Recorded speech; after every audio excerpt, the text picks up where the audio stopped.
अच्छा, आप सबको थैंक यू, आपने बहुत अच्छे ढंग से मुझे विश करा। ठीक है, ले लेंगे। अच्छा अच्छा, आज ना हम एक कॉन्सेप्ट स्टार्ट करेंगे। लास्ट क्लास में हमने कौन सा करा था, बताना एक बारी। करा दिया था ना वो तो। अच्छा, आप सब क्या करो, मेरी बात जरा सुनना। पेज नंबर 10.1 पर जब आप सब आओगे ना, पेज नंबर 10.1 पर जब आप आओगे तो मैं आपको एक हिडन क्वेश्चन दिखाता हूं। पेज नंबर 10.1 पर जब आप आओगे तो वहां पर आपको एक हिडन क्वेश्चन दिखाता हूं, और वो क्वेश्चन बताऊं क्या है, सुनना जरा। वो क्वेश्चन क्या है वो जरा सुनना आप सब। Hello hello hello hello. ये क्वेश्चन मुझे करवाना है, मैं अभी बाद में इसकी हेडिंग बनाऊंगा, लेकिन इससे पहले आपके साथ एक बेसिक बात डिस्कस करनी होगी। देखो, क्वेश्चन ये होगा, manner and procedure for selection और appointment of auditor. Company law में जो ऑडिटर अपॉइंट होते हैं, कंपनीज एक्ट में जो ऑडिटर अपॉइंट होते हैं, उन्हें अपॉइंट करने का मैनर क्या रहता है, प्रोसीजर क्या रहता है, वो आज हमने सीखना है। ठीक है ना? तो यानी manner and procedures of selection and appointment of auditor, ये बच्चे आज हमें सीखना है। तो लेकिन इसको सीखने से पहले मुझे आपके साथ एक पॉइंट डिस्कस करना पड़ेगा। ये जो पेज नंबर 10.3 पर है, पहले मुझे ये डिस्कस करना पड़ेगा, फिर आपको वो टॉपिक समझ आएगा बच्चे।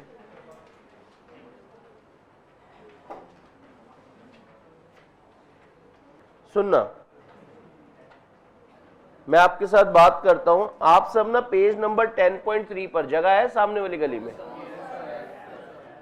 मुझे सिर्फ 4 से 5 लाइनों जितनी जगह चाहिए, इतनी तो है ना? हाँ, वहां पर आप एक हेडिंग बनाओ, कॉन्स्टिट्यूशन ऑफ ऑडिट कमेटी। चलो, कॉन्स्टिट्यूशन ऑफ ऑडिट कमेटी।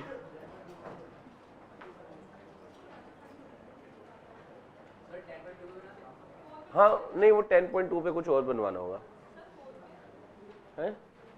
हाँ 4 पे बना लो, आगे बना लो, वहां पर जगह चाहिए होगी। वैसे 3 से 4 लाइनों का ही है, ज्यादा स्पेस चाहिए नहीं, तो आप तो कहीं भी बना सकते हो।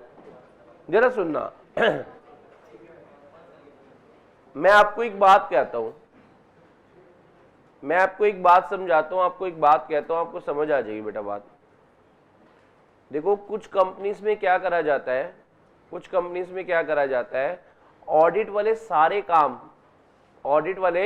सारे काम बोर्ड ऑफ डायरेक्टर अपनी टीम में से कुछ लोगों को सिलेक्ट करके कहते हैं कि यार ये सारे काम तुम ही संभालना। तो जिनको ये वो कहते हैं ना कि ये सारे काम, मतलब आपने जिन अथॉरिटी को ये काम डेलीगेट करा, उस कमेटी का नाम होता है ऑडिट कमेटी। एक बार बोलना पड़ेगा, क्या नाम होता है? Audit committee. ठीक है जी। तो मैं आज आपके साथ वही डिस्कस करने जा रहा हूं, ऑडिट कमेटी। कौन कौन सी ऐसी कंपनी है जिनके लिए कंपल्शन है, जिनके लिए किस बात की कंपल्शन है कि आपको अपने यहां पर ऑडिट कमेटी बनानी ही पड़ेगी। समझ आ रहा है? तो इसके लिए बात बता रहे कि सेक्शन नंबर कहां पर बोलना पड़ेगा, सेक्शन नंबर कहां पर है ना? सेक्शन नंबर 177 में ये बातें बता रखी हैं कि कौन सी ऐसी कंपनी है जिन्हें ऑडिट कमेटी बनानी ही बनानी है। तो आप ना इसको 2 पार्ट में बांट दो, हम पढ़ क्या रहे हैं, कौन कौन सी ऐसी कंपनी है जिन्हें अपने यहां पर ऑडिट कमेटी बनानी पड़ती है। मतलब ऑप्शन नहीं है, सेक्शन 177 कह रहा है आपको अपने यहां पर एक सेपरेट कमेटी बनानी पड़ेगी ऑडिट कमेटी के नाम से। पहला, अगर आप लिस्टेड कंपनी है, बोलना पड़ेगा, अगर आप कौन है? Listed company. आपको तो एवरी लिस्टेड पब्लिक कंपनी, सभी पब्लिक कंपनीज जो लिस्टेड है उन सबको क्या करना है, जल्दी बताओ? ऑडिट कमेटी बनानी ही बनानी है। तो पहला क्या हो गया? लिस्टेड पब्लिक कंपनीज को। पहला कौन होगी बेटा? लिस्टेड पब्लिक कंपनी, यानी जितनी भी लिस्टेड पब्लिक कंपनीज है उन सबको अपने यहाँ पर ऑडिट कमेटी बनानी ही बनानी है। क्या आपको फर्स्ट पॉइंट स्प्राइट हो गया? दूसरी वाली गली में अगर मैं आपसे बात करूं, अगर आप अनलिस्टेड पब्लिक कंपनी है, अगर आप कौन है, बोलना पड़ेगा, अगर आप कौन है और आपका पीबीटी, बोलना आपको पड़ेगा, आपका आवाज में दम नहीं, आपका पीबीटी बोले तो पेड अप शेयर कैपिटल, ठीक है, paid up share capital, borrowing और क्या,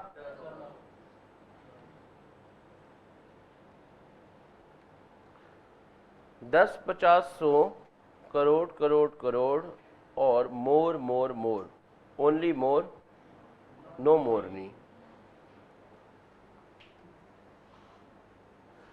यानी कौन कौन सी ऐसी ऑर्गेनाइजेशन है, कौन कौन सी ऐसी ऑर्गेनाइजेशन है जिनको क्या करना पड़ेगा बताओ, ऑडिट कमेटी अपने यहाँ पर रखनी ही पड़ेगी।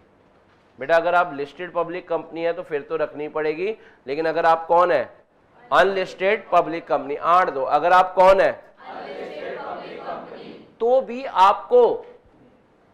आपको क्या करना पड़ेगा, ऑडिट कमेटी बनानी पड़ेगी। अगर इन तीन में से कोई भी लिमिट आप क्रॉस कर जाते हैं या कोई भी लिमिट को आप टच कर लेते हैं, और ये लिमिट को लर्न करने का तरीका क्या है, पीबीटी, एक बार बोलना पड़ेगा क्या, पीबीटी। और पीबीटी क्या है, 10, 50, 100, करोड़ करोड़ करोड़ और मोर मोर मोर, खत्म, ओनली मोर, वेरी गुड।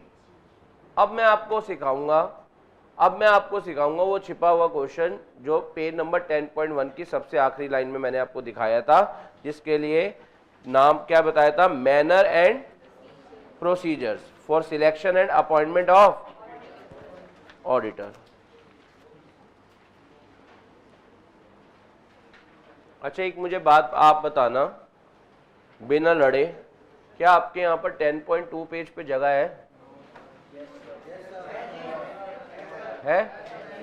बस फिर इसको वहीं नोट कर लेंगे, फिर इसको वहीं पर नोट कर लेंगे, है ना, इसकी नोटिंग बच्चे फिर वहीं करेंगे, है? अच्छा मेरी पहले बात सुन लेना, क्योंकि फिर बाद में आप फैल जाते हो जस्ट लाइक रायता। अब जो मैं बोल रहा हूँ वो जरा सुन लेना। ये चार्ट को ना मैं 2 पार्ट में डिवाइड करूंगा, पहले इसकी स्पेस मैनेजमेंट आप सीख लो ताकि आपको दिक्कत ना आए। ये इसी पेज पे आ जाएगा चार्ट, ठीक है, ये 2 पार्ट में बटेगा, फिर ऐसे ना इसके आगे यहाँ पर भी ये 2 पार्ट में बटेगा, फिर यहाँ पर ये 2 पार्ट में बटेगा, फिर यहाँ से ना थोड़े से साइड में जगह बनाकर हमें यहाँ पर वापस जाना होगा, मतलब सिर्फ एक लाइन जानी होगी। तो इतना मार्जिन आप रखना लेफ्ट साइड पर कि आप आराम से, मतलब क्या होता है वापस से ये प्रोसेस स्टार्ट हो जाती है तो वापस से दिखाना पड़ता है। नहीं बहुत लेट हो जाएगा, बहुत लेट होएगा, बनाते बनाते समझ आएगा। हाँ ये पेज नंबर 10.2 पे चार्ट कोई बहुत बड़ा नहीं है, पर जो मैं आपको बोलना चाह रहा हूं यहां पर ना आप लेफ्ट साइड पे थोड़ा मार्जिन रखना, और जो चार्ट सुनो, आपने क्या करना है, अपने 10.2 पर एक इस तरफ पे कॉर्नर पर और इस तरफ पे कॉर्नर पे 2 झूले लटका देने हैं, और जो फर्स्ट वाला झूला है वो आपका 60% एरिया कवर करेगा और ये 40 लगभग, तो कोई ज्यादा दिक्कत वाली बात नहीं। और एक झूले में यहां से यहां पर एक पॉइंट जाएगा, मतलब कुछ लिखना नहीं होगा, सिर्फ ऐसे वाला एरो जाएगा, बस उतने के लिए लेफ्ट साइड पे जगह छोड़कर चलना। स्टार्ट करें हम, टॉपिक साथ साथ लिखने पे ही समझ आएगा, ठीक है ना, बाद में लिखने में बहुत देर लगेगी फिर आपको समझने में भी। तो आप सब पेज नंबर 10.2 पर एक हेडिंग बना रहे हैं, क्या हेडिंग बना रहे हैं,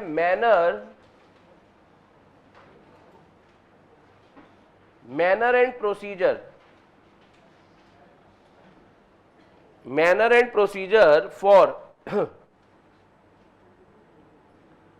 selection and appointment of auditor.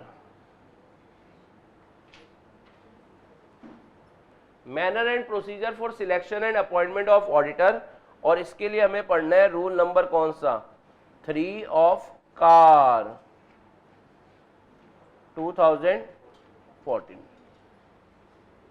कह रहे किसी भी कंपनी का जो ऑडिटर होगा, किसी भी कंपनी का जो क्या होगा, वो कैसे अपॉइंट होगा, कैसे सिलेक्ट होगा, क्या तरीका रहेगा, वो आप हमें समझाओ इस टॉपिक के through.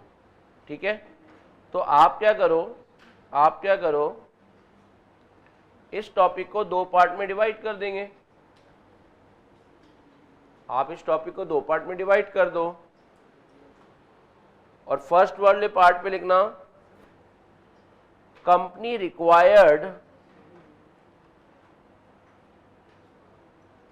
To constitute audit committee, यानी इस कंपनी पर सेक्शन नंबर 177 लगता होगा या नहीं लगता होगा, लगता होगा। और दूसरे वाले झूले पर आप क्या लिखोगे,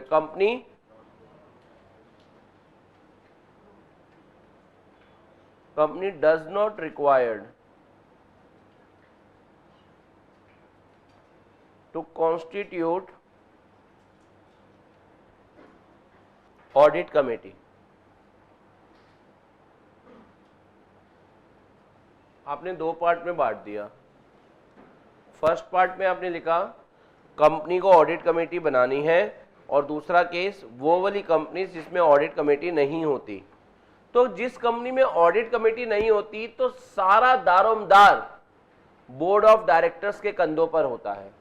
उन कंपनीज में सारा दारोमदार बोर्ड ऑफ डायरेक्टर्स के कंधों पर होता है, यानी उस कंपनी में क्या होगा, बोर्ड ऑफ डायरेक्टर ही सारा काम करेंगे। तो लिखना जरा इसके नीचे डाउनवर्ड एरो बनाकर,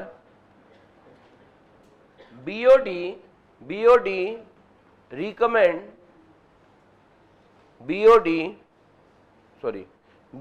recommend shall take into consideration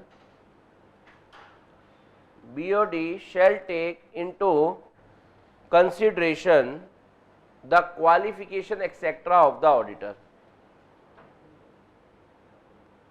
The qualification etc. of the auditor. कह रहे हैं जिन कंपनीज में ऑडिट कमेटी नहीं होती उस कंपनी में ऑडिटर कैसे अपॉइंट और सिलेक्ट होता है। तो हमने कहा यार बोर्ड ऑफ डायरेक्टर के ही दारोमदार है, उसके ही कंधों पर सारा दारोमदार है। किस चीज का, कि उसे ध्यान रखना है, उसे ध्यान देना है कि कौन, मतलब वो ही कंसीडर करेगा कितनी कौन सी क्वालिफिकेशन वाले पर्सन चाहिए, यानी सीए प्लस सीओपी चाहिए, उसका क्या एक्सपीरियंस होना चाहिए, क्या फीस उसकी उम्मीद होनी चाहिए। ये सब डिस्कशन वगैरह वाला काम बोर्ड ऑफ डायरेक्टर खुद करना पड़ेगा, क्योंकि तुम्हारे यहाँ कौन नहीं है, ऑडिट कमेटी। अच्छा, फिर उसके बाद बीओडी ढूंढ के ले आए बंदे को। अब बीओडी ये नाम रिकमेंड करेंगे to the members of the company, BOD shall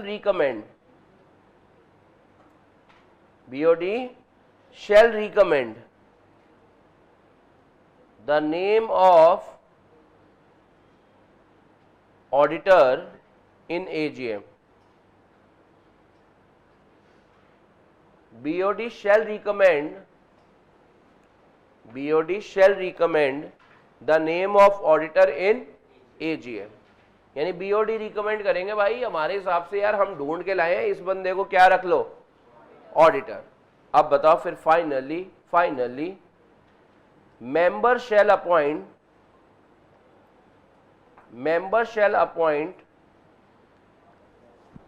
the auditor in AGM। Member shall appoint auditor in AGM। बोलो आपको फर्स्ट वाला झूला समझ आ गया? बताओ क्या पढ़ रहे हैं हम पढ़ क्या रहे हैं वो भी आपको पता होना चाहिए। Manner and procedure of selection and appointment of auditor. तो इसके अंदर आपने 2 झूले लटकाए थे, और एक झूले पर जिस कंपनी में ऑडिट कमेटी नहीं होती, वहां पर board of director he consider करेंगे क्वालिफिकेशन एक्सेट्रा ऑफ, और उसके बाद रिकमेंड करेंगे टू द मेंबर्स, और फाइनली कौन, मेंबर्स इसको क्या कर लेंगे, अपॉइंट। क्या आपको फर्स्ट झूला समझ आ गया?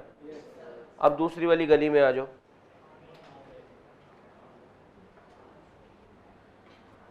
अब बताओ जिस कंपनी में कौन है, तो अब बताओ क्या करेगी, अब सारा काम, सारा दारोमदार किसके कंधों पे होगा? तो लिखो जरा, audit committee shell recommend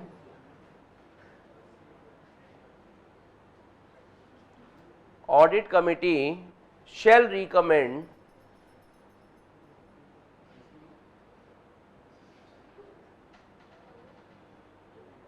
audit committee shall recommend the name of कौन? auditor. The audit committee shall recommend the name of auditor to किसको? BOD. ये BOD को बताएंगे, BOD आगे। क्या यहां तक का पॉइंट समझ आ गया आप सभी को? अब बताओ फिर इसके बाद क्या होगा? दो सिचुएशन आ जाएंगी। इसके आगे कितनी सिचुएशन आ जाएगी? अब बोर्ड ऑफ डायरेक्टर को या तो इनकी रिकमेंडेशन पसंद आई होगी या नहीं आई होगी, ठीक है ना? तो यानी दो झूले लटका देते हैं। पहले वाले झूले पर आप लिखते हैं BOD is not satisfied with the recommendation of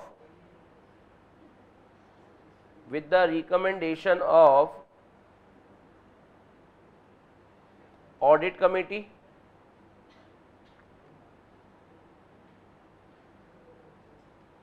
और दूसरी तरफ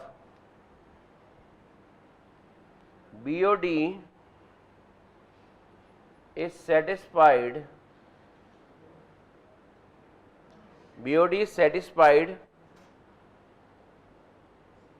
with the name recommended by कौन?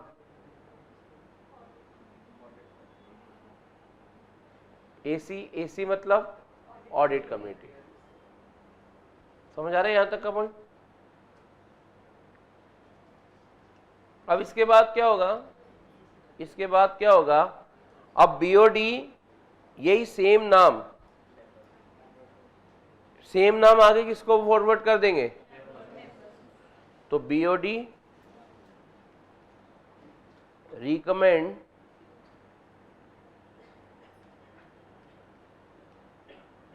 The same name to members और फिर finally member shall appoint auditor in AGM. Member shall appoint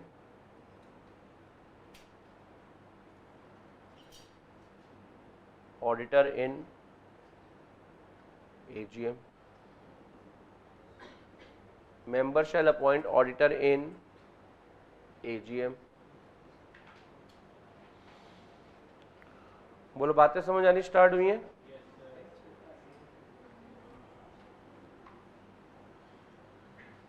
चलो, लेकिन अगर बोर्ड ऑफ डायरेक्टर किसकी रिकमेंडेशन से सेटिस्फाइड नहीं हुए कि भाई ये जो तुम CA लेकर आए हो ये हमारा ऑडिट नहीं कर पाएगा, ये नहीं कर पाएगा, इसके पास ना इतना एक्सपीरियंस है, ना इसके पास इतने रिसोर्सेस है कि हमारी वैसी बड़ी कंपनी का ऑडिट ये संभाल ले, ना इसके पास इतना ऑडिट स्टाफ है, ना इसके पास इतनी टेक्नोलॉजी है, ना इसके पास कंप्यूटर असिस्टेड ऑडिट टेक्निक्स है होती हैं, ठीक है ना?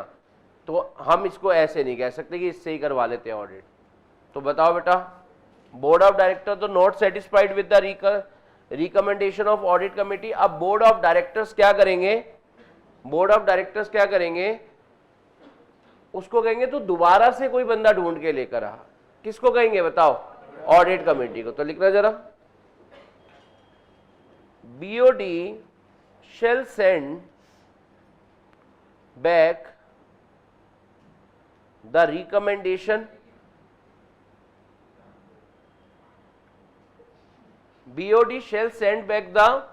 recommendation for reconsideration.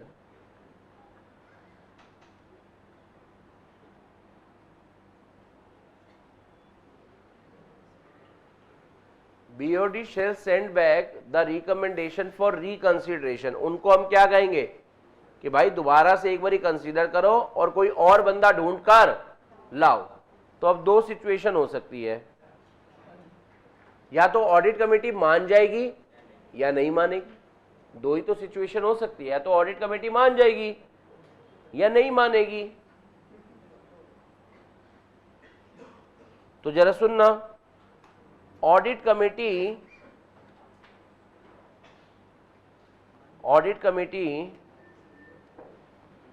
agrees for reconsideration या audit committee does not agrees for reconsideration। तो पहले वो वाला केस ले लेते हैं कि ऑडिट कमेटी जो है रिकंसीडर करने के लिए नहीं मान रही, ऑडिट कमेटी जो है रिकंसीडर करने के लिए नहीं मान रही। तो अब इस सिचुएशन में जो बोर्ड ऑफ डायरेक्टर्स हैं, जो कौन है, बोर्ड ऑफ डायरेक्टर्स, वो मेंबर्स को तीन चीजें भेजेंगे। अब पहला, ऑडिट कमेटी रिकमेंडेशन, देखो हमें तो उनकी रिकमेंडेशन पसंद आई नहीं। दूसरी, बीओडी अपनी रिकमेंडेशन भेजेंगे कि यार हमारे हिसाब से इस बंदे को रख लो, उसको ना रखो, और हम ऐसा क्यों कह रहे हैं उसके रीजंस भी हैं, यानी रीजंस फॉर, आप क्या भी भेजोगे, reasons for rejecting audit committee reason recommendation.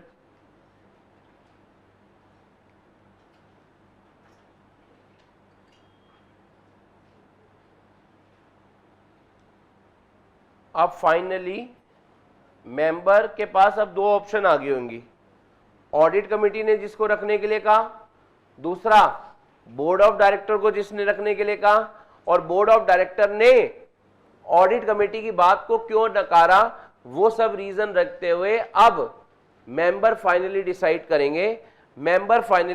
करेंगे किस बात को, कौन सा ऑडिटर। तो यानी मेंबर शैल अपॉइंट,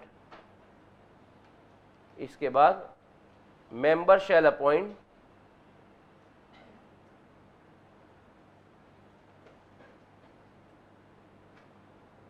ऑडिटर इन एजीएम।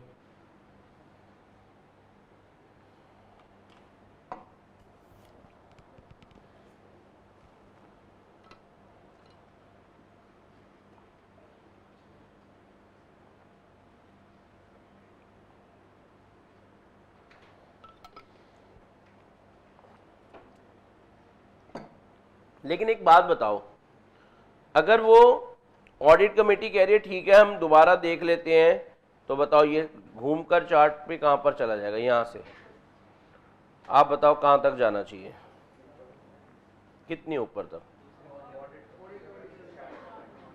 समझ आ गया आपको पॉइंट। देखो आपने डिराइव करा है, अगर वो कह रहे हैं ठीक है हम दोबारा से देख लेते हैं, तो दोबारा से हम वहीं पहुंच गए। समझ आ गया कहां से कहां तक,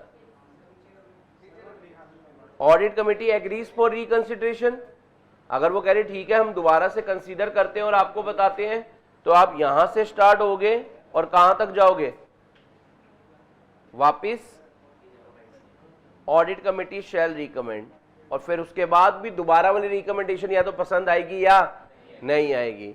समझ रहे हो, तो यानी ये लूप बन गया। जो अगर आपने फ्लो चार्ट टाइप वाली चीजें पढ़ी हो तो आपको पता होता है एक लूप होता है कि वापस से अब ये चलता रहेगी सर्कल जब तक ये निपटेगा नहीं। हाँ जी, हाँ जी, हाँ वो मैं आपको दिखाता हूँ। ये समझ आ गया आपको यहां तक का? हाँ जी, टॉपिक समझ आया। आज का फर्स्ट टॉपिक हमने करा ऑडिट कमेटी कौन कौन सी कंपनी को रखनी होती है, और ऑडिट कमेटी अगर है तो कैसे ऑडिटर अपॉइंट होगा, और ऑडिट कमेटी अगर नहीं है तो फिर ऑडिटर।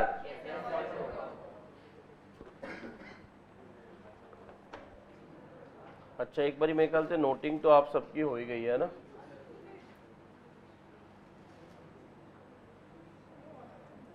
अच्छा जी, अगले टॉपिक की तरफ मूव कर रहे हैं। उससे पहले बस आपको एक लाइन मेरे को अंडरलाइन करवानी है, फिर मैं नेक्स्ट टॉपिक पे चलूंगा, और वो सेक्शन नंबर 139 सबसेक्शन 11 की एक लाइन है, जरा सुन लेना आप।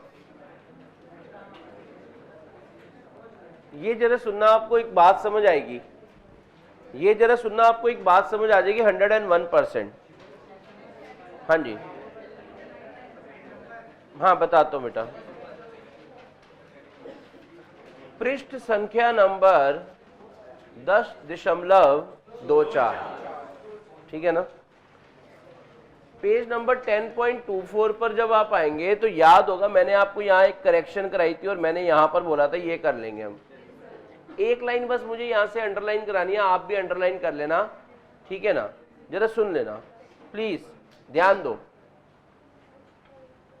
ये क्या कहता है, ये वाला सेक्शन आपको पता होना चाहिए। कह रहे हैं अगर किसी कंपनी में ऑडिट कमेटी है, अगर किसी कंपनी में, सारे बच्चे बोलेंगे अगर किसी कंपनी में ऑडिट कमेटी है, तो जरा सुनना, फिर उसकी रिकमेंडेशन बोर्ड ऑफ डायरेक्टर को सुननी ही पड़ेगी। मतलब फिर आप उसे इग्नोर नहीं कर सकते, समझ आ रहा है आपको। यानी जिस कंपनी में ऑडिट कमेटी है तो फिर ऑडिटर सिलेक्ट करने से पहले उनकी रिकमेंडेशन को आपको कंसीडर करना ही करना है, समझ आ रहा है आपको। तो अभी हम यही लाइन पढ़ेंगे और ये इसके बाद वाले जो चीज है ना वो अपने आप NFRA का टॉपिक हम पढ़ेंगे, अभी मैं आपको दिखाऊंगा, अपने आप वहां से कवर्ड हो जाएगा। तो पहले अब इधर देखते हैं जो हमारे को पढ़नी है, ये वाली लाइन क्या लिखा हुआ है सेक्शन नंबर 139 सबसेक्शन 11 में। कह रहे हैं अगर company is required to constitute audit committee under section 177, यानी अगर आप वो कंपनी है जिनको ऑडिट कमेटी क्या करनी है, बनानी पड़ेगी। कौन सी कंपनी को बनानी पड़ती है, अगर आप कौन है, लिस्टेड कंपनी या फिर unlisted public company whose PBT 10, 50, 100 crore crore crore और मोर मोर मोर, ठीक है। तो यहां पर भी यही बात करने जा रहे हैं। कह रहे हैं अगर किसी कंपनी में जो 2, 4, 100 भी रहते वो भी उठ गया, क्या हुआ भाई, नहीं क्या हुआ, पॉइंट समझ रहे आप। कह रहे where a company required to constitute audit committee, अगर आपकी कंपनी में ऑडिट कमेटी आनी है तो फिर जितनी भी अपॉइंटमेंट्स होंगी, बेटा जरा सुनने वाली बात है, जितनी भी अपॉइंटमेंट्स चाहे जितनी भी कैजुअल वैकेंसी फिल करी जाएगी under this section shall be made, वो आप तब ही कर सकते हैं। शैल है मतलब कंपल्सरी है, आपको मतलब ये करना ही पड़ेगा after taking into account the recommendation of such committee. Such committee मतलब ऑडिट कमेटी, मतलब चलो चलो समझ आया आपको, पॉइंट समझ आया या नहीं आया, है ना। ये बस लाइन करनी है और ये अपने आप टॉपिक NFRA में कवर्ड हो जाएगा। मैं आपको दिखा देता हूं, थोड़ा विश्वास आपका जाग जाएगा। हम ना सेक्शन नंबर 132 पढ़ेंगे जब मैं आपको अकाउंट्स ऑफ कंपनी का चैप्टर पढ़ाऊंगा, तो उसके अंदर हम एक NFRA का पूरा टॉपिक पढ़ेंगे। ये देखो जो कहां से स्टार्ट होगा, पेज नंबर 9.24 से स्टार्ट होगा। सेक्शन नंबर कौन सा, 132 NFRA के बारे में बात करता है। ये यहां से स्टार्ट होगा, यहां पर जाकर खत्म होगा, यानी लगभग 8-9 पेजेस का टॉपिक है ये, ठीक है। तो आप लोगों के लिए कोई बहुत बड़ी बात नहीं है, आपने तो पूरी बुक निपटा देते हो, ये तो छोटी सी बात है, ठीक है बेटा, थैंक यू भाई, बताता हूं तुम्हारे को। अच्छा, अब इसके बाद मैं आपको एक गली में बुला रहा हूं, वहां आप आ जाओ। और ये है गली नंबर 10.51 या 52। आप 51 या 52 पर आओ। मैं आपके सेक्शन नंबर 143 सब सेक्शन 8 यानी ब्रांच ऑडिट डिस्कस करने जा रहा हूं।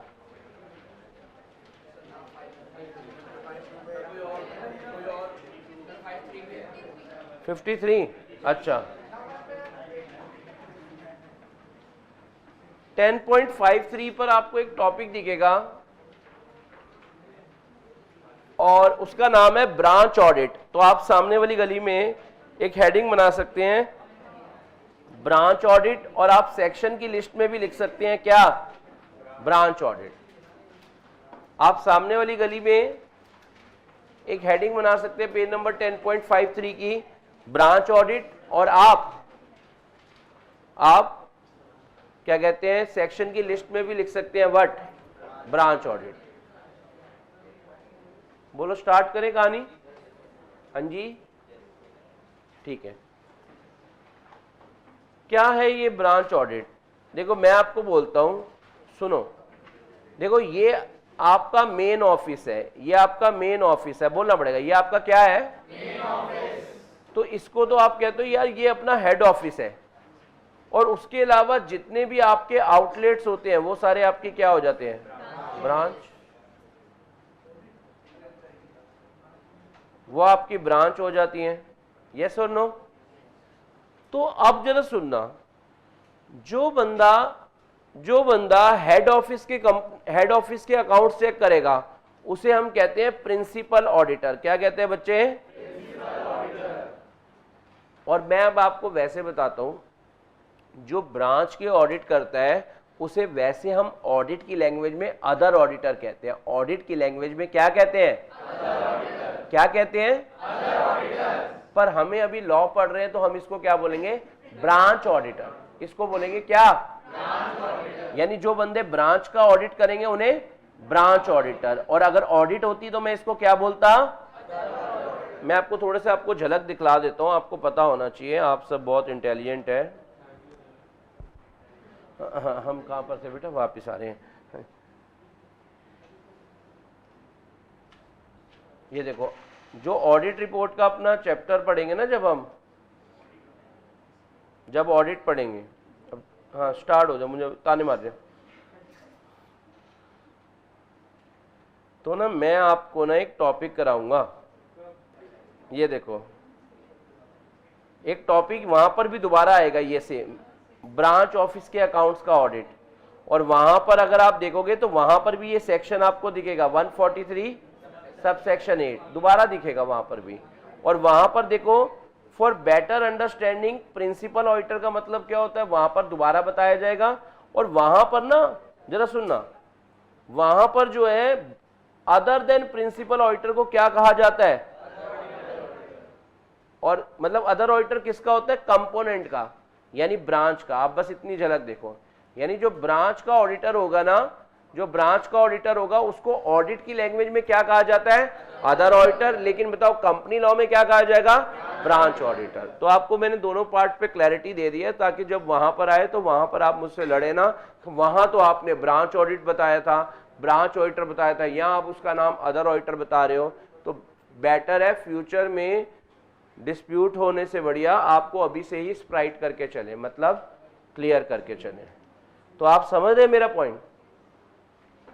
तो ब्रांच ऑडिट के रिगार्डिंग बात करने जा रहे हैं, तो जरा सुनना, आप सबने एक हेडिंग बना ली ना, सेक्शन नंबर 143 सबसेक्शन 8 और ब्रांच ऑडिट बनाई है आपने हेडिंग, कोई बात नहीं, अब बना लो। पेज नंबर 10.53 पर जब आप आओगे तो वहां पर आप एक हेडिंग बनाओगे ब्रांच ऑडिट, बोलना पड़ेगा, वहां पर आप एक हेडिंग बनाओगे क्या, ब्रांच ऑडिट, और सेक्शन नंबर क्या लिखोगे, 143 sub section 8, section number 143 sub section 8। ठीक है, ब्रांच ऑडिट।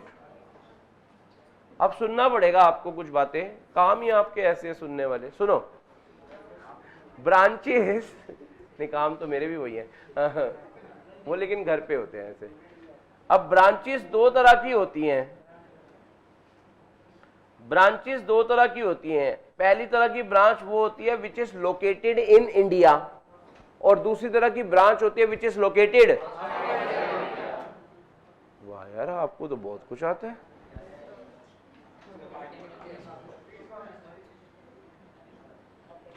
लोकेटेड, पता नहीं ऐसी बातें मुझे सुननी बंद हो जाती है। लोकेटेड विद इन इंडिया, और फिर दूसरी क्या होगी, लोकेटेड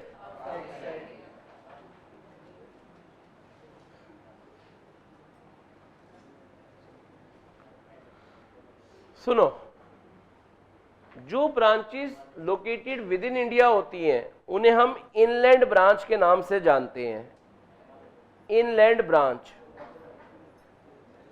और जो वो branches which is incorporated outside India है, मतलब लोकेटेड आउटसाइड इंडिया है, उन्हें मैं फॉरेन ब्रांच कहता हूं, उन्हें मैं फॉरेन ब्रांच कहता हूं।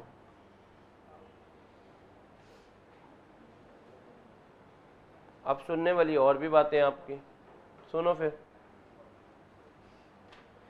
जो इनलैंड ब्रांच होती है, जो इनलैंड ब्रांच होती है, वहां पर हम ना प्रिंसिपल ऑडिटर को ही कहते हैं तुम ही चले जाओ। हेड ऑफिस के अकाउंट्स तो तुम चेक कर ही रहे हो, ब्रांच के अकाउंट्स भी तुम ही क्या कर लो, क्योंकि हम तो प्रिंसिपल ऑडिटर को कहते हैं तू है तो फिर मुझको बेटा नहीं चाहिए, कैंसिल बेटा, सब कैंसिल। चाकू लेकर आओ बेटा, वापिस आओ बेटा। और क्या चाहिए, ये तो सुनो, वापिस आओ। तो हम फर्स्ट प्रेफरेंस किसको देते हैं, हम फर्स्ट प्रेफरेंस किसको देते हैं, जल्दी बताओ। प्रिंसिपल ऑडिटर को। किस बात की, हम फर्स्ट प्रेफरेंस प्रिंसिपल ऑडिटर को ही देते हैं कि तुम ही चले जाओ और ब्रांच का ऑडिट कराओ। लेकिन एक बात बताओ, हर ब्रांच में तो प्रिंसिपल ऑडिटर जा नहीं पाएगा, क्योंकि बहुत सारी ब्रांचेस भी हो सकती हैं। तो अगर प्रिंसिपल ऑडिटर कह रहे हैं नहीं जाना, नहीं जाना, ठीक है ना, तो उस सिचुएशन में फिर हमारी सेकंड प्रेफरेंस क्या होगी, फिर हम किसी भी person who is qualified for being appointed as an auditor under section 141 of the Companies Act, उससे क्या करवा लेंगे, ऑडिट करा लेंगे। यानी या तो फिर किसी और से करवाएंगे, यानी किसी इंडिविजुअल CA प्लस COP से, या firm including LLP whose majority of partners are.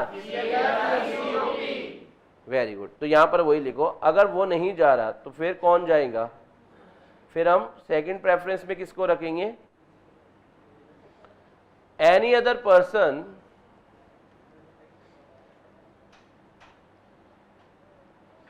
any other person qualified for being appointed, qualified for being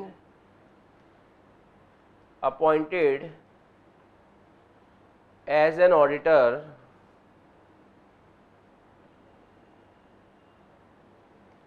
under section 141, under section, very good.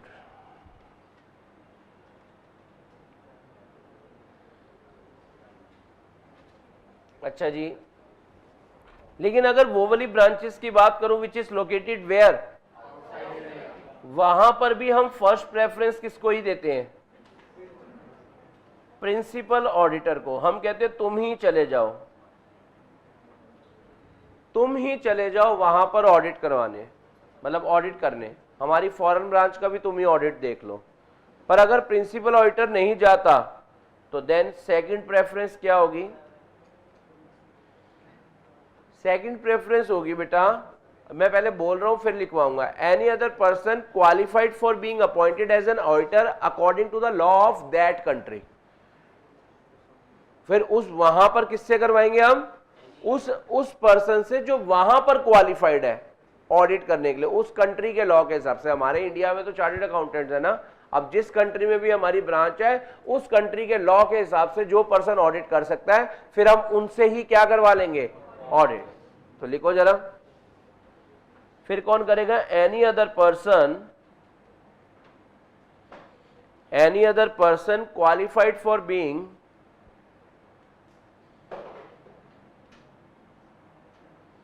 any other person qualified for being appointed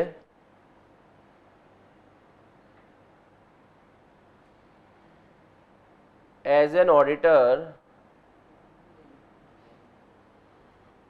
according to the law of that country.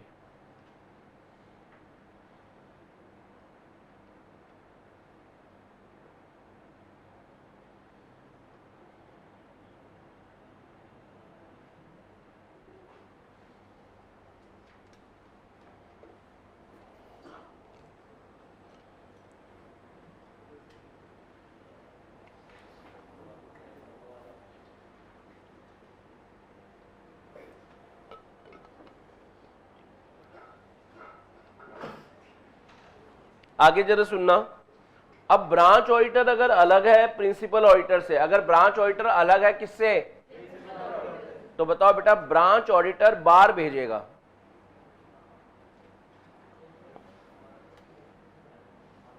बार भेजेगा, भाई principal auditor की तो मौज हो जाएगी।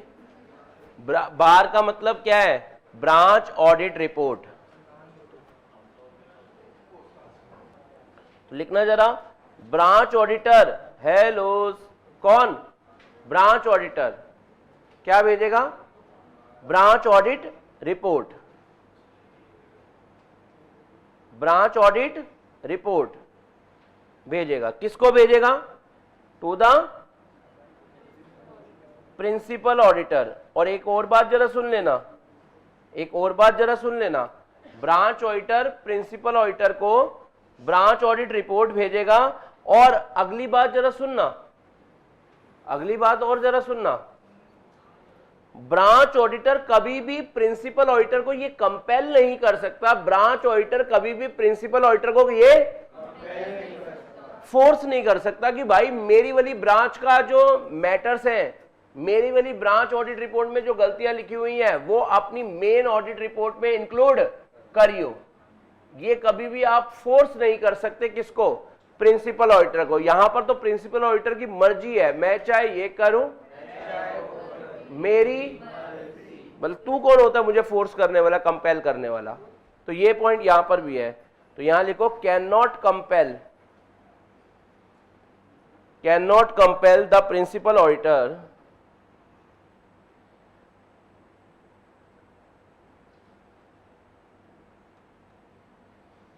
cannot compel the principal auditor for inclusion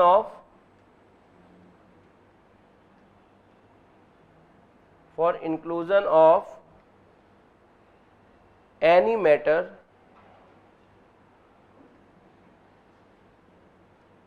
in the main audit report, in the main audit report।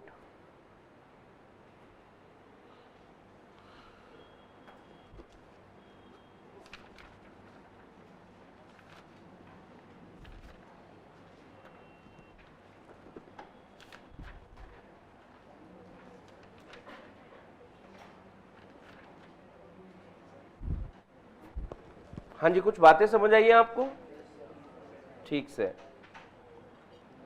अच्छा, page number 10.47 पर आना, पेज नंबर 10.47 पर आना, मतलब आपका शायद 49 भी हो सकता है, सेक्शन नंबर 48, वही मैं कह रहा था, पेज नंबर 10.48 पर। पेज नंबर 10.48 पर जब आप दर्शन देंगे फिर मैं आपके साथ बात करूंगा, पक्का। अब मैं आपको बताता हूं होता क्या था। हेलो, इधर बच्चे सारे ध्यान देंगे, इधर सारे बच्चे ध्यान देंगे, सुनना जरा, सुनो जरा, सुनो। देखो पहले क्या होता था, पहले क्या होता था, ऑडिटर ने ऑडिट करा और अपनी ऑडिट रिपोर्ट दी। अभी लिखवाऊंगा सारा कुछ, कोई दिक्कत नहीं है। पहले क्या होता था, ऑडिटर ने ऑडिट रिपोर्ट दी, ठीक है, और जब उसकी ऑडिट रिपोर्ट लोग देखना स्टार्ट करते थे, जब उसकी ऑडिट रिपोर्ट लोग देखना स्टार्ट करते थे, तो उस ऑडिट रिपोर्ट में वो सारी चीजें दिखती नहीं थी जो होनी चाहिए थी। तो लॉ ने कहा यार ये तो बहुत गड़बड़ वाली बात है। तो section number 143 sub section 11, section number 143 sub section 11 ने सेंट्रल गवर्नमेंट को एक पावर दे दी कि तुम अगर चाहो और तुम्हें अगर ऐसा लगता है कि ऑडिटर को किसी और मैटर्स पर भी रिपोर्ट बनानी चाहिए, मतलब जो उसने ऑडिट रिपोर्ट बनाई है, जो उसने ऑडिट रिपोर्ट बनाई है वो सब तो होना ही चाहिए, उसके अलावा और भी मैटर्स होने चाहिए इनकी ऑडिट रिपोर्ट में, तो तुम चाहो तो ऑडिटर को कह सकते हो, ठीक है ना। और सेंट्रल गवर्नमेंट ने यही वाली पावर का इस्तेमाल करने के लिए अपनी पावर डेलीगेट कर दी है to the ministry of corporate affair. Section number 143 sub section 11 किसको पावर देता है, सीजी को। सीजी मतलब सेंट्रल गवर्नमेंट को। किस चीज की पावर देता है कि तुम ऑडिटर को एडिशनल रिपोर्टिंग पर भी, एडिशनल मैटर्स पर भी रिपोर्टिंग चाहिए, ऐसा कह सकते हो, और ऑडिटर को अपनी रिपोर्ट में वो एडिशनल मैटर इंक्लूड करने पड़ेंगे। पॉइंट समझ आ गया आपको?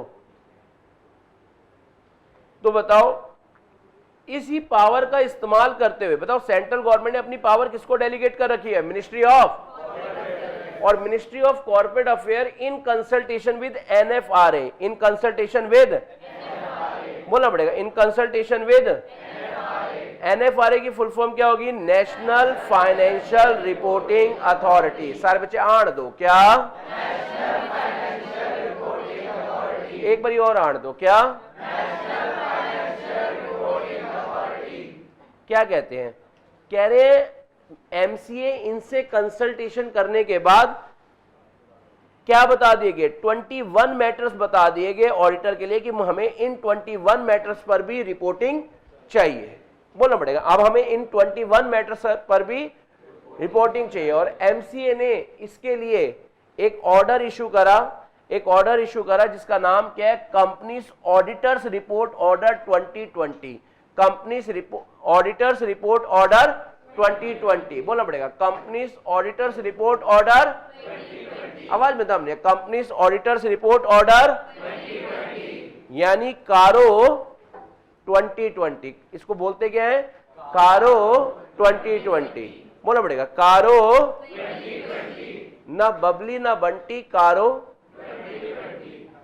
पॉइंट समझ आ रहा है आपको? तो ये आपको समझ आ गया। तो यानी जिन कंपनीज के ऊपर, जिस कंपनीज के ऊपर ये वाला ऑर्डर एप्लीकेबल होता होगा, उस कंपनी के ऑडिटर को अपनी ऑडिट रिपोर्ट में 21 मैटर्स एक्स्ट्रा इंक्लूड करने पड़ते होंगे। तो जिन पर नहीं लगता होगा वहां पर सिर्फ क्या आ जाएगी? ये देखो, जिन कंपनीज पर कारो लगता है उनकी ऑडिट रिपोर्ट में क्या आ जाएगा? Audit report plus 21 matters. और जिन पर नहीं लगता उनमें सिर्फ क्या आ जाएगी? अब किस पे लगता है किस पे नहीं लगता है, इसके लिए आपसे ऑडिट में फीस लेंगे।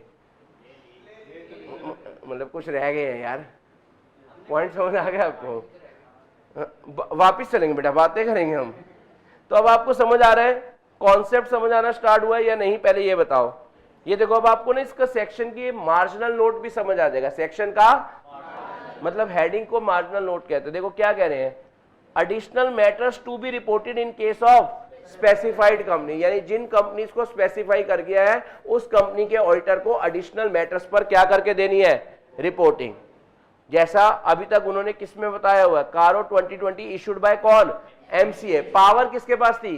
सीजी। सीजी ने अपनी पावर क्या कर रखी है? डेलीगेट। तो कारो 2020 किसने इशू करा है? एमसीए, इन कंसल्टेशन विद, बोलना पड़ेगा, इन कंसल्टेशन विद, क्या बोला है कि इस कंपनी के ऑडिटर को, एवरी कंपनी के ऑडिटर को जिस पर ये कारो अप्लाई होता है उसे कारो 2020 वाले एडिशनल 21 मैटर्स पर भी रिपोर्टिंग करनी होती है।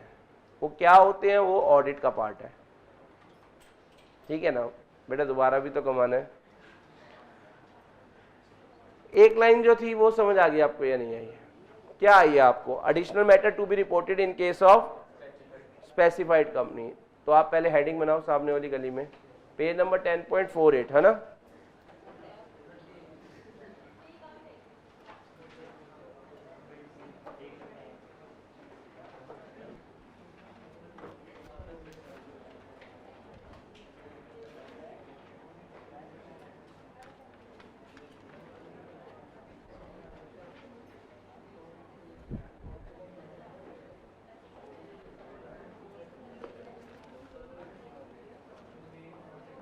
अच्छा, यहां पर आप ना ये नोट कर लेना प्लीज, हेडिंग अभी तक नहीं करी।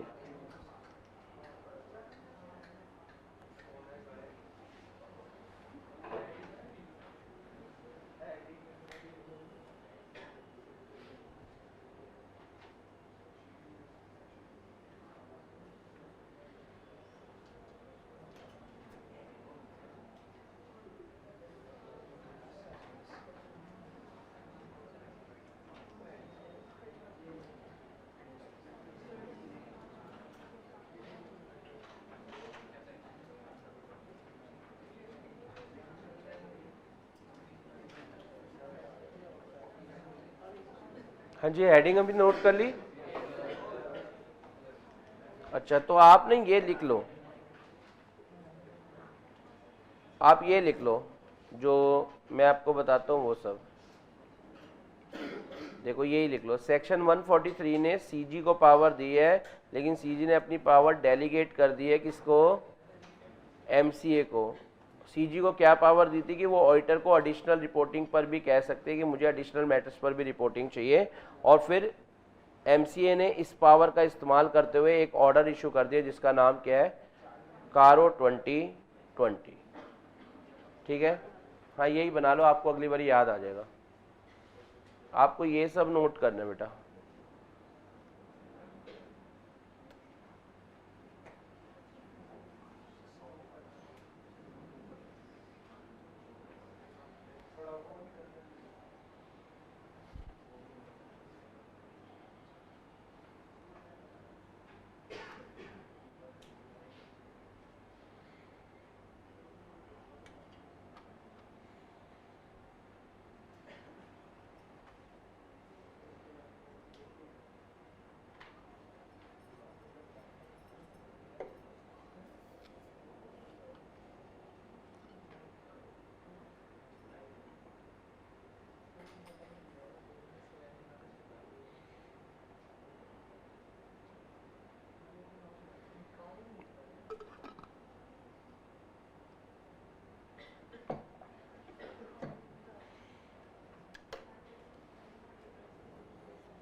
सेक्शन की लिस्ट में भी लिखा है थे नाम इसका, लिखो, फिर लिखो, सेक्शन की लिस्ट में भी लिखो आप सब ये नाम।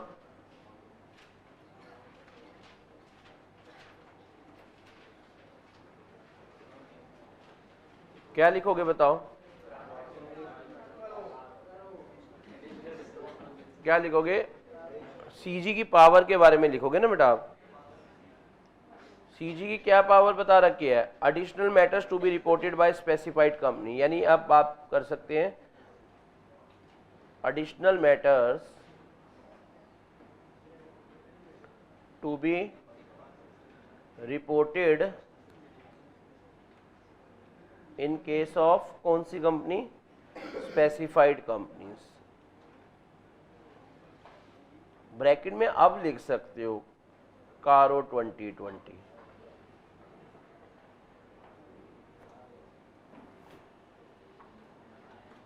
एक बात बताओ, मैंने रिपोर्टिंग ऑफ फ्रॉड का टॉपिक आपको करवा दिया था, लेस देन 1 करोड़ है, तो यानी ये हो चुका है ना 143(12) to 15, reporting of fraud bye auditor.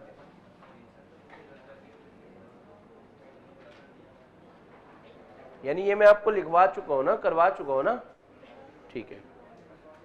अच्छा, अब मेरी बात और सुनना, मेरी बात और सुनना बच्चे।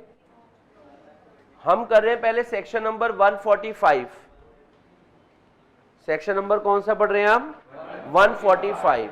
तो आप लिख लो duty to sign on audit report, duty to sign on audit report.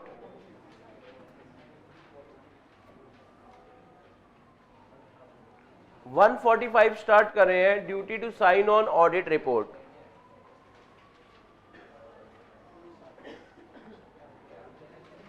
हाँ जी, स्टार्ट करें। नेक्स्ट क्लास में ये चैप्टर आपका ओवर हो जाएगा। बताता हूं बच्चे।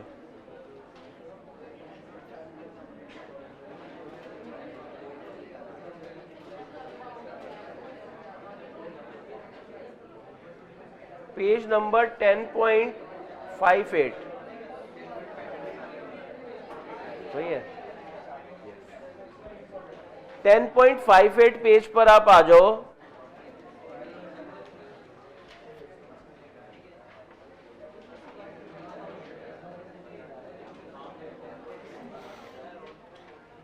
देखो जी, 10.58 पेज पर जब आप आओगे,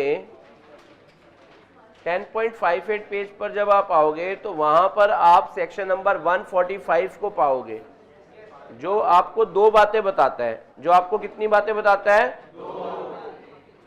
जरा सुनो, यानी ये सेक्शन आपको कहते हैं दो गल्ला करिए बह जा साडी सुन अपनी कह जा, है ना। सुनो आओ, इसका फर्स्ट पॉइंट आपको ऑलरेडी पता है, अभी बस मेरे को एक बारी आपके साथ बोलने की जरूरत है। आप कहोगे ये तो हमें आता ही है, बताओ, याद करो फर्म के केस में जिन फर्म्स को ऑडिट मिलता था, उनके कौन से वाले पार्टनर जो है साइन ऑन ऑडिट रिपोर्ट करेंगे? ये देखो, ये फर्स्ट पॉइंट वही लिखा हुआ, मैं भी आपको लिखवाऊंगा पर मैं अपने हिसाब से बता रहा हूं। सेक्शन नंबर 145 क्या कहते हैं? ऑडिटर तुम्हें साइन करने किस पर? ऑडिट रिपोर्ट पर। तो अकॉर्डिंग टू दिस सेक्शन, यानी सेक्शन नंबर 145 कहता है साइन करेगा कौन? The person appointed as an auditor of the company shall sign the audit report और साइन और certify any other document of the company in accordance with the provision of sub section 2 of section, यानी in case of firm including LLP, only chartered accountants are authorized to act as a statutory auditor and sign। याद आ गया आपको? यानी क्या आपको इसकी first बात याद आई है या नहीं आई है? समझ आ रहा है आपको? तो यानी फर्स्ट पॉइंट यही है इसका। आप मेरे साथ लिखना स्टार्ट करो।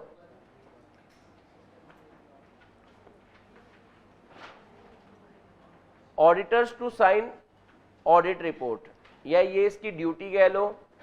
समझ आ रहा है आपको? एक ही बात है। Auditors to sign on audit report, auditors to sign audit report, section number 145, section number 145। तो इसमें पहला पॉइंट तो यही कह रहा है,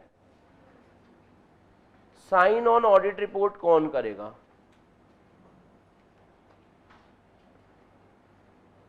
अगर बताओ बेटा सोल प्रोप्राइटर फर्म है,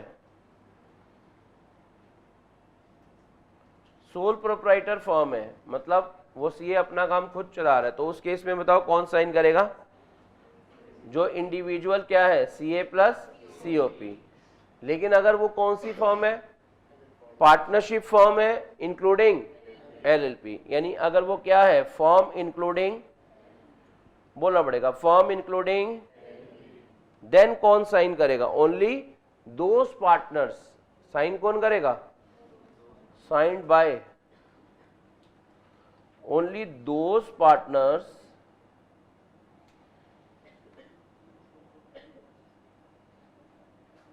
हु आर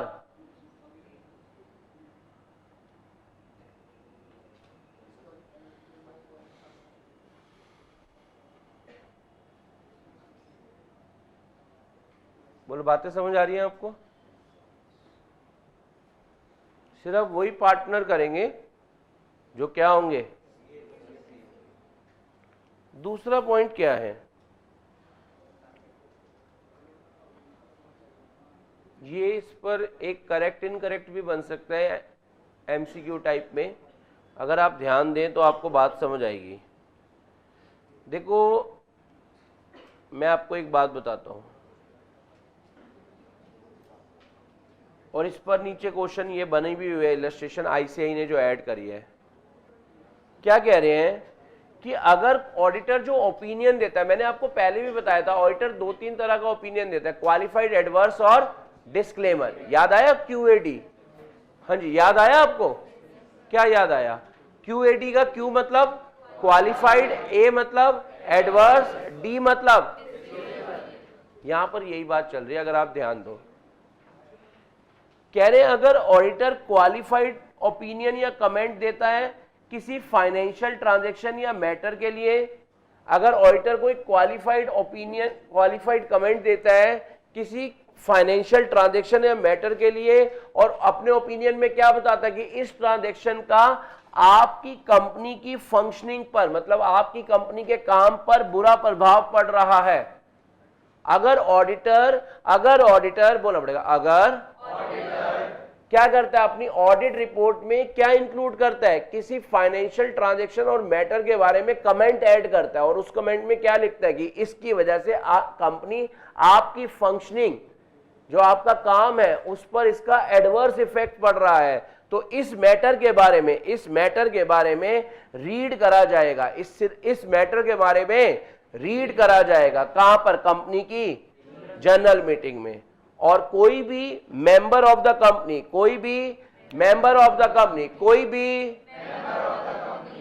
इस ऑडिट रिपोर्ट के पार्ट को, जो मैटर को देखना चाहे तो इंस्पेक्शन करना भी क्या है उसकी अलाउड। अब सुनने वाली बात यहां पर यह आ रही है, क्वेश्चन ये आया, क्या ऑडिटर की पूरी रिपोर्ट रीड करनी होती है एजीएम में? क्या क्वेश्चन यही है, क्या ऑडिटर की पूरी रिपोर्ट रीड करनी होती है एजीएम में? तो जवाब क्या आता है? नहीं, सिर्फ वही मैटर रीड करने होते हैं जिन मैटर्स का एडवर्स इफेक्ट है on the functioning of the company, पढ़कर देखो। Whether entire audit report need to be read before the company in general meeting? क्या मेंबर्स के सामने आपको पूरी रिपोर्ट पढ़नी पड़ती है? तो जवाब आया नहीं हो। कह रहे क्या हमें एंटायर ऑडिट रिपोर्ट रीड करनी होती है जनरल मीटिंग में? तो जवाब क्या आता है? नहीं, सिर्फ वही मैटर रीड करने होते हैं जिनका ऑडिटर ने कमेंट करके बोला है कि यार इन मैटर्स का, इन फाइनेंशियल ट्रांजैक्शन का कंपनी की फंक्शनिंग पर adverse No, as per section number 145 of the Companies Act, qualification, observation, comments on the financial transactions or matter which have any adverse effect on the functioning of the company mentioned in the audit report shall be read before the company in the general meeting and shall be open for the inspection by Sprite है? चलो कोई नहीं।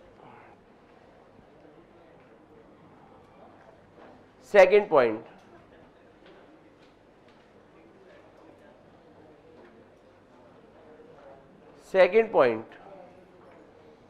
आप यहीं से read करो और लिखो, लिख लो अपने हाथ से। मैं ही लिखवाऊं? पैसे नहीं लिए। लिख लो बेटा, लिख लो। If auditor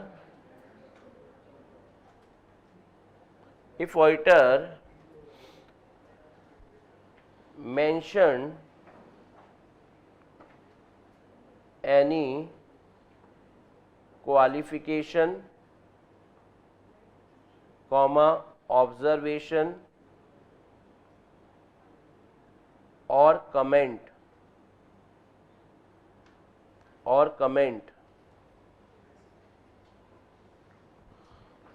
on any financial transaction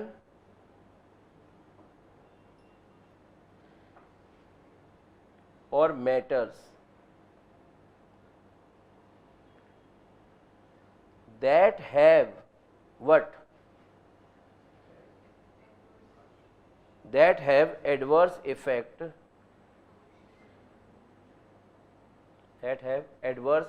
on the किस पर?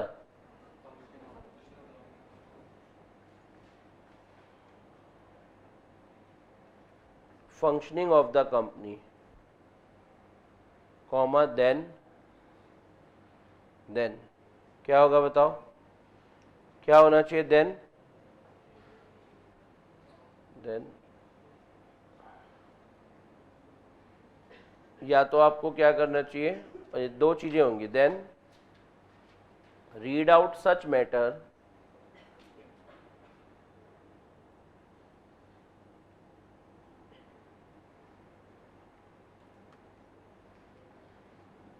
Before company. बेटा कंपनी के सामने का मतलब होता है मेंबर्स के सामने।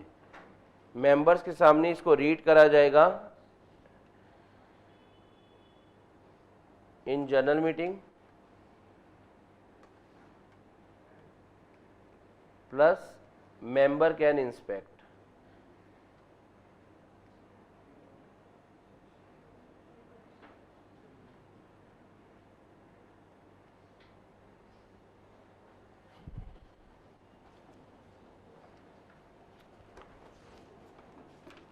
क्या आपको सेक्शन 145 समझ आ गया? पक्का वाला ना?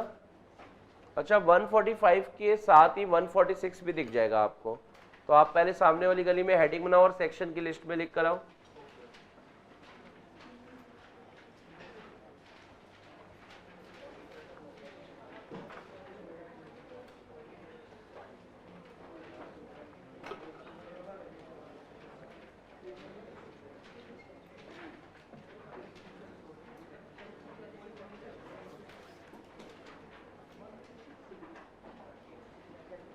चले, auditors to attend general meeting, section number कौन सा? 146। सेक्शन नंबर कौन सा? 146। Auditors to attend general meeting, auditors to attend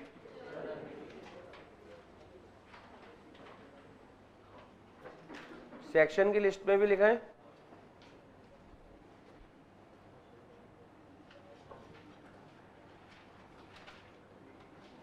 auditors to attend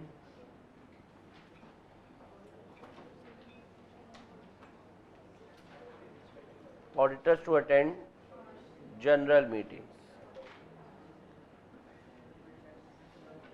start करें कॉन्सेप्ट।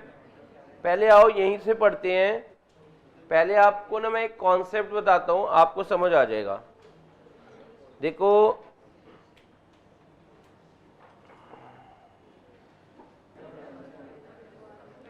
सुनना जी, सेक्शन नंबर 146 समझाने से पहले मेरे को आपके साथ एक बात डिस्कस करनी पड़ेगी ताकि आपको सेक्शन नंबर 146 बहुत अच्छे ढंग से समझ आए।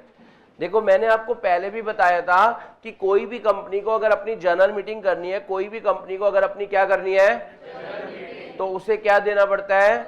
नोटिस देना पड़ता है। और नोटिस में बताना पड़ता है कि प्लेस क्या रहेगा, डेट क्या रहेगी, डे क्या रहेगा, आवर्स कौन से रहेंगे और मीटिंग में क्या क्या बातें डिस्कस होंगी। ये सब बातें हर कंपनी को मीटिंग से एटलीस्ट 21 क्लियर डेज पहले भेजनी होती है। किस किस को भेजनी होती है, ये बहुत बढ़िया पॉइंट है। देखो, एक तो मेंबर को भेजनी होती है और उसके अलावा ऑडिटर भी होता है, यानी ऑडिटर के पास भी जनरल मीटिंग का नोटिस आएगा या नहीं आएगा। समझ आ रहा है आपको?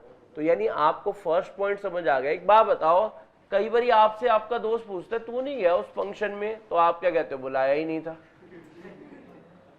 पॉइंट समझ आ रहा है? होता है कई बार आपको कि यार तू नहीं पहुंचा, कह रहे मेरे को नहीं बुलाया था भाई। तो यहां पर भी यही, यहां पर ऑडिटर को बुला रहे हैं भाई, नोटिस भेज रहे हैं, तो ऑडिटर की क्या ड्यूटी बनती है कि मीटिंग अटेंड करे या ना करे? यही तो ड्यूटी है। सेक्शन नंबर 146 जो अब स्टार्ट कर रहे हैं, सेक्शन नंबर 146 कह रहे हैं, पहली बात जरा सुनो, कह रहे जितने भी नोटिस होते हैं, जितने भी कम्युनिकेशन होते हैं relating to general meeting shall be forwarded to the auditor of the company. ऐसा ये सेक्शन भी कहता है और सेक्शन नंबर 101 भी कहेगा जब हम पढ़ेंगे। तो यानी फर्स्ट पॉइंट आपको समझ आ गया, फर्स्ट पॉइंट आपको समझ आ गया कि जितने भी नोटिस वगैरह होंगे वो सब किसको भेजे जाएंगे? ऑडिटर को भेजे जाएंगे। तो ऑडिटर शैल मतलब ऑप्शन नहीं दे रहे, ऑडिटर शैल क्या कर? अटेंड कर भाई। एजीएम में बुलाया है, लोगों को बुलाते नहीं है, तुझे बुलाया और तू जा नहीं रहा, तुझे जाना ही होगा, तुझे जाना ही होगा। और कैसे जाना होगा? या तो खुद जा या अपनी जगह किसी और पर्सन को भेज, लेकिन जिस पर्सन को भेज रहा है उसका भी चार्टर्ड अकाउंटेंट होना जरूरी है। समझ रहे हैं आप बात? यानी auditor shall attend either by himself और थ्रू हिज, अगर तू नहीं जा पा रहा तो अपना ऑथराइज रिप्रेजेंटेटिव बन, और वो भी कौन से वाला? Who shall also be qualified to be an auditor, मतलब वो भी CA प्लस COP होना चाहिए। तो समझ आ रहा है आपको? देखो, हर ऑडिटर के पास क्या आएगा? हर ऑडिटर के पास क्या आएगा? नोटिस ऑफ AGM आएगा, यानी उसके बाद राइट है रिसीव करने का नोटिस, तो ड्यूटी है मीटिंग को अटेंड करना। और अटेंड करने के लिए या तो वो खुद अटेंड करेगा या अपनी जगह किसको भेजेगा? ऑथराइज रिप्रेजेंटेटिव को भेजेगा। और वो ऑथराइज रिप्रेजेंटेटिव का भी क्या होना जरूरी है?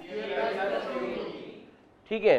और उसके अलावा देखो, मैं अब आपको एक बात बताता हूं, कई बार आपने, आपके साथ हुआ होगा या आपने किसी के साथ करा होगा, यार 2 मिनट उधर जाइए एक बात करनी है, या तो आपके साथ हुआ होगा या आपने करा होगा, ज्यादातर आपके साथ ही होता है। आप जा रहे होते, वो कहते 2 मिनट इधर रहे, या आपको कई बार घर में भी कह लेते हैं, मम्मी पापा बात कर रहे होते हैं या बड़े बात कर रहे होते हैं, तू 2 मिनट जरा उधर जाके बैठियो। पॉइंट समझ आ रहा है आपको? फिर आपका भी सुनने का मन करते है, क्या बात कर रहे हैं। उल्टा कहना ही नहीं चाहिए बच्चों को। बताऊं, जितनी बातें बच्चों से छुपाओगे ना उतना उनका जानने का मन करेगा। मतलब मेरी जो अप्रोच है, मैं तो ये कहता हूँ, नहीं सच्ची में नहीं, मेरे घर में मैंने अपने लिए तो यही कल्चर अडॉप्ट करा हुआ है कि हम बातें अगर आप बच्चों को टाइम से नहीं बताओगे, छुपा के रखोगे, तो ही तो बच्चे बिगड़ते हैं। मैं आपको बता रहा हूँ, हर जगह मतलब थिंकिंग है हर किसी की अपनी अपनी, मतलब मेरे ये विचार है। तो अब चलो वापस आ जाओ, इधर आओ, आ जाओ आ जाओ। तो यहां पर ऑडिटर को ये नहीं कह सकते कि भाई मीटिंग में कोई बात चल रही है और उसको कह रहे तू थोड़ी देर बाहर जाकर बैठियो। भाई मीटिंग में बुलाया है, भाई हम मीटिंग को अटेंड करेंगे, और मीटिंग में ऑडिटर के पास शैल हैव अधिकार, कौन सी कार? अधिकार। किस चीज का? To be heard. जो बातें हो रही है वो सुनने का अधिकार है, काम ही सुनने। चलो, at such meeting on any part of the business which concern him as a, मतलब उसको अपने से कनेक्टेड बातें सुनने का भी अधिकार है। क्या आपको सेक्शन 146 की तीनों बातें समझ आई? उसके पास नोटिस आएंगे, मीटिंग उसे अटेंड करनी है, या तो वो खुद करे या अपने ऑथराइज रिप्रेजेंटेटिव के थ्रू करे, और वो ऑथराइज रिप्रेजेंटेटिव भी CA प्लस COP होना चाहिए। और थर्ड बात उस पे मीटिंग में उससे कनेक्टेड बातें सुनने का भी अधिकार है। कौन सी कार है? तो ये लिख लो फटाफट से ये लिखो जरा, 3 पॉइंट, 1 2 3, नहीं बेटा 3 बहुत 1 2 3, ये तीनों पॉइंट आपको पढ़ने हैं, लिखने हैं।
चलो फिर सुनना, ये क्वेश्चन करते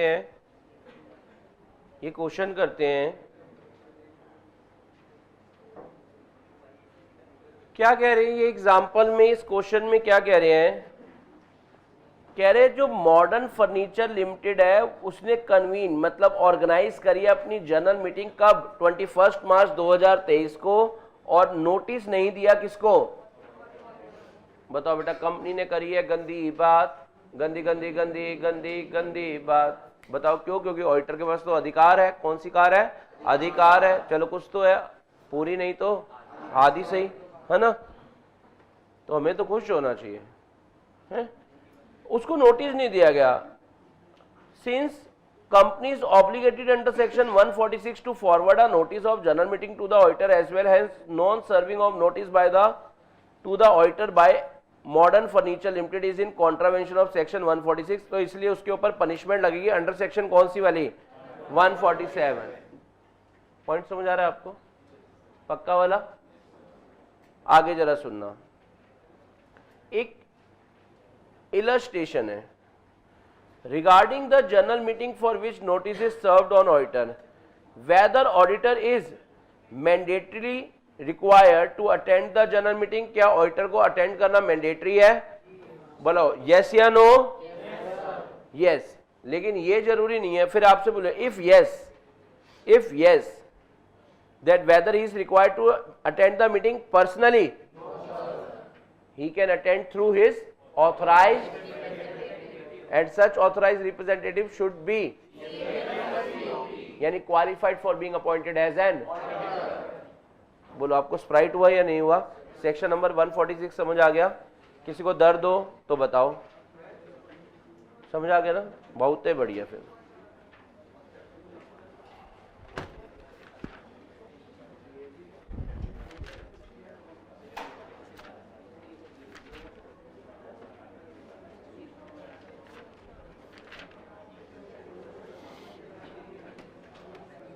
चलो आओ जी आओ, अगली बात पर चलते हैं। Punishment for contravention section number 147।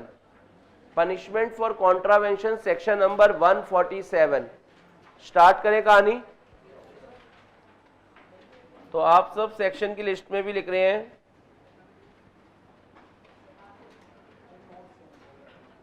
Punishment for contravention section की लिस्ट में आपने लिख ही लिया होगा, और आपको आना है गली नंबर 10.58 या 9,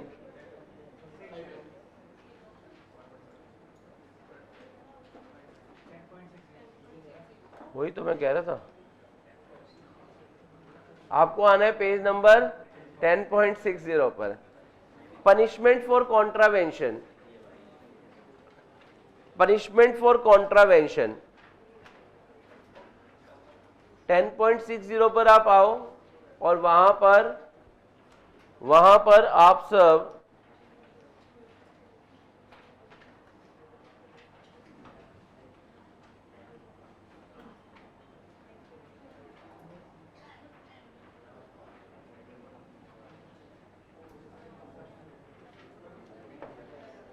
ये देखो, सेक्शन नंबर 147 कहता है, सेक्शन नंबर 147 कहता है कि अगर कोई सेक्शंस जो हमने पढ़े हैं, कंपनी अगर उन सेक्शंस को नहीं मानेगी या उनका कॉन्ट्रावेंशन नॉन कंप्लायंस वगैरह करेगी, तो कंपनी पर क्या सजा लगेगी वो बता रखी है। और अगर ऑडिटर कुछ सेक्शंस बता रखे हैं, अगर उनका कंप्लायंस नहीं करते तो फिर ऑडिटर के ऊपर क्या पनिशमेंट रहेगी, वो सब इस सेक्शन नंबर 147 में बता रखी है। वो सब इस सेक्शन नंबर 147 में बता रखे, वो सब सेक्शन नंबर, ठीक है, यानी इस सेक्शन में बता रखी है। सजा आए हाय सजा, और होश उड़ा दे और कर दे दीवाना। आ जाओ, पहला फर्स्ट वाले झूले पर आप लिखेंगे कंपनी, फर्स्ट वाले झूले पर आप लिखेंगे कम पानी। बिल्कुल सही बात है, सही रहता है। और दूसरी वाली गली में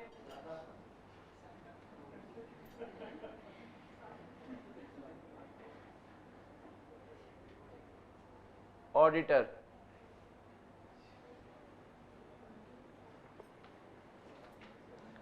सुनना, कह रहे हैं अगर किसी भी कंपनी ने सेक्शन नंबर 139 से लेकर 146 तक के किसी भी सेक्शन का उल्लंघन करा तो कंपनी पर क्या पनिशमेंट है, वो मैं अब आपको लिखवाने जा रहा हूं।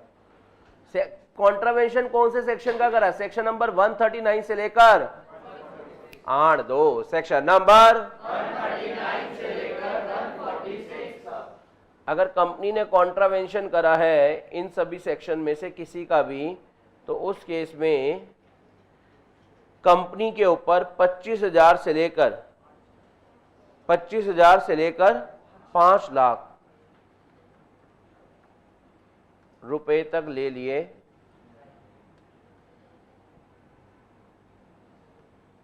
और जो कौन है ऑफिसर इन, यानी जिनको ये फॉलो करना था, जिनके ऊपर कंपनी में इस चीज की रिस्पॉन्सिबिलिटी थी, उनसे भी 10,000 से लेकर 1 लाख रुपए तक ले लिया जाएगा।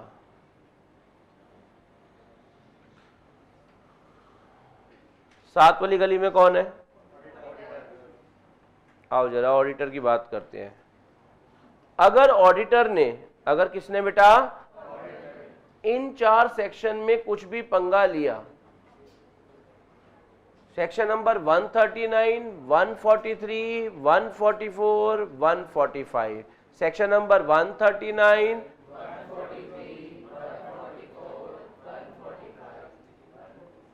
नहीं पहले दोबारा रिपीट कर लो मेरे साथ याद करेंगे। सेक्शन नंबर क्या? 139, 143, 144।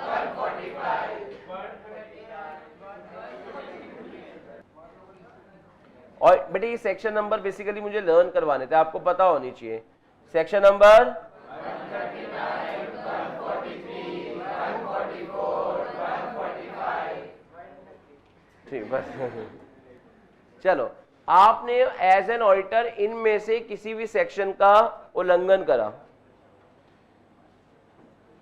कॉन्ट्रावेंशन करा, नॉन कंप्लायंस करा, तो फिर ऑडिटर को क्या कह रहे हैं? तुमसे लेंगे 25,000, सुनना जरा, 25,000 मिनिमम,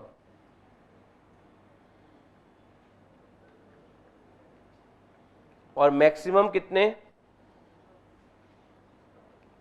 5 लाख, और 4 इंटू ऑडिटर्स रेम्यूनरेशन। कितना? 4 इंटू ऑडिटर्स रामू की। पॉइंट समझ आ गया? विच एवर इज लेस, मतलब मैक्सिमम कितना लेना है पनिशमेंट, मैक्सिमम कितना पेनल्टी लगानी है? 5 लाख, और 4 into auditor remuneration, which ever is.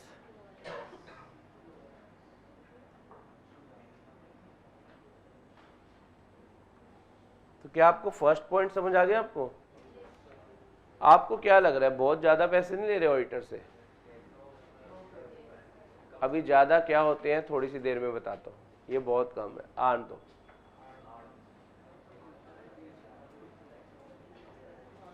अगर ऑडिटर ने इन सेक्शन का उल्लंघन विलफुली करा, नोइंगली करा, अगर ऑडिटर ने इन सेक्शन का उल्लंघन विलफुली या ये कहो नोइंगली करा,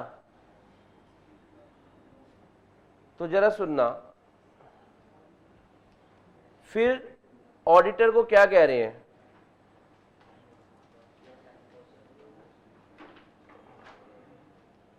सुनना, if an auditor has contravened such provision knowingly और विलफुली, ताकि वो क्या कर पाए? डिसीव यानी नुकसान पहुंचा पाए कंपनी, शेयर होल्डर, क्रेडिटर या किसी टैक्स अथॉरिटी को। तो फिर जरा सुनना, फिर हम क्या कह रहे हैं? इससे पूछेंगे हाउ आर यू, कहेगा फाइन, फिर हम बताएंगे फाइन कितने का? मिनिमम कितना? 50,000, और maximum 25 lakh,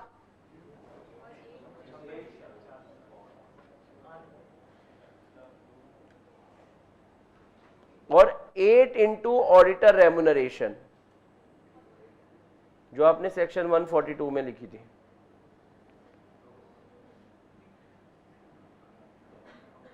which ever is,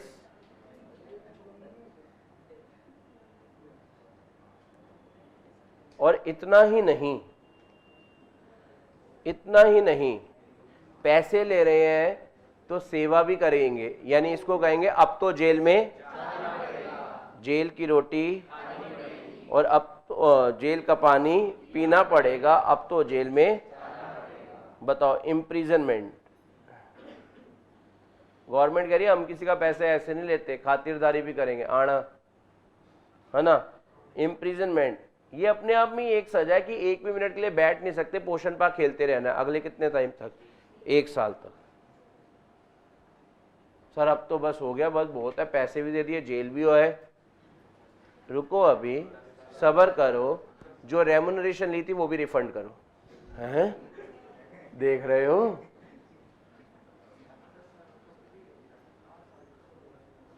refund the remuneration. बताओ बेटा,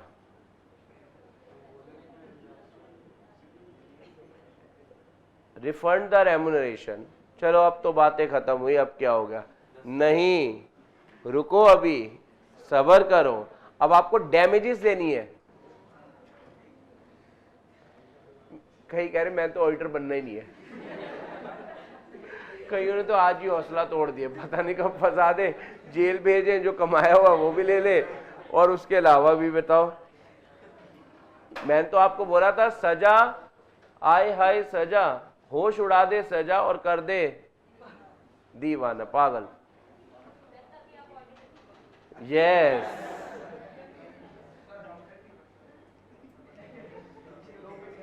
चलो, डैमेजेस भी किस किस को देनी है वो भी जरा सुनना। डैमेजेस भी किस किस को देनी है वो भी जरा सुनना। हाँ जी, आपने जैसे बनाना हो ऐसे पॉइंट वाइज ऐसे भी बना सकते हो, कोई दिक्कत नहीं है। मैंने वैसे बना दिया, कोई दिक्कत नहीं है। जैसे आपको मैं निमोनिक से करा दूंगा आपको डैमेजेस देनी है इन सबको CS और CM में। CS और CM में लिखना स्टार्ट करो, याद हो जाएगा। पहला कंपनी, दूसरा स्टैट्यूटरी बॉडीज, मतलब आपके इसकी वजह से किसी भी स्टैट्यूटरी बॉडीज को या अथॉरिटीज को या मेंबर्स को कंपनी के या क्रेडिटर्स को, किसी को भी हुआ है आपके चेहरे आपकी वजह से नुकसान, तो आपको वापस से लानी पड़ेगी उनके चेहरे पर मुस्कान।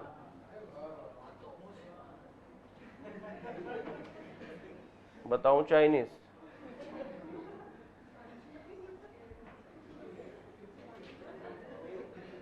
CS CM में बोलो, आपको बातें समझ आई हैं या नहीं आई हैं?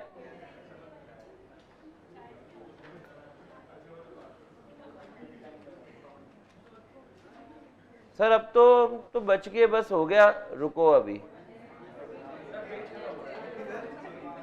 अरे रुको भाई, क्या हो गया? चलो, अरे बुक से मार्क करा देंगे, कोई दिक्कत नहीं है।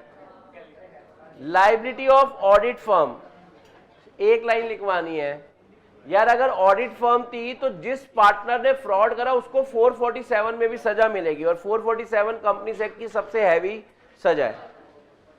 बस एक लाइन लिखवानी है, नीचे कहीं भी नोट में लिख लो लायबिलिटी ऑफ ऑडिट फर्म। हाँ पहले लिखो तो सही है, आप तो नीचे नोट के रूप में लिख लो आप। मतलब ये सब खत्म हो गया, ये कॉमन, अब इसके नीचे ना बनाओ, कहीं भी आप बना सकते हो, यहां पर कहीं भी आप बना सकते हो। मतलब आप कहीं माइंड में हो कि उसी झूले के नीचे आएगा, नहीं, ये कॉमन नोट है। देखो, अगर कोई ऑडिट फर्म है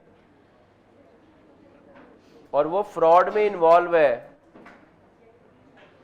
अगर कोई ऑडिट फर्म है और वो क्या है, फ्रॉड में इन्वॉल्व है, तो जरा सुनना, उस केस में उस ऑडिट फर्म को पनिश करा जाएगा अंडर सेक्शन, मतलब shall be liable punishable under section, तो उसके सारे पार्टनर्स पनिशेबल अंडर सेक्शन 447। खत्म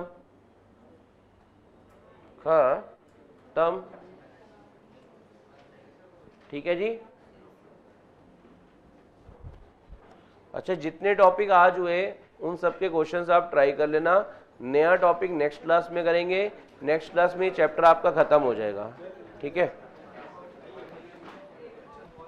ठीक है, ओके।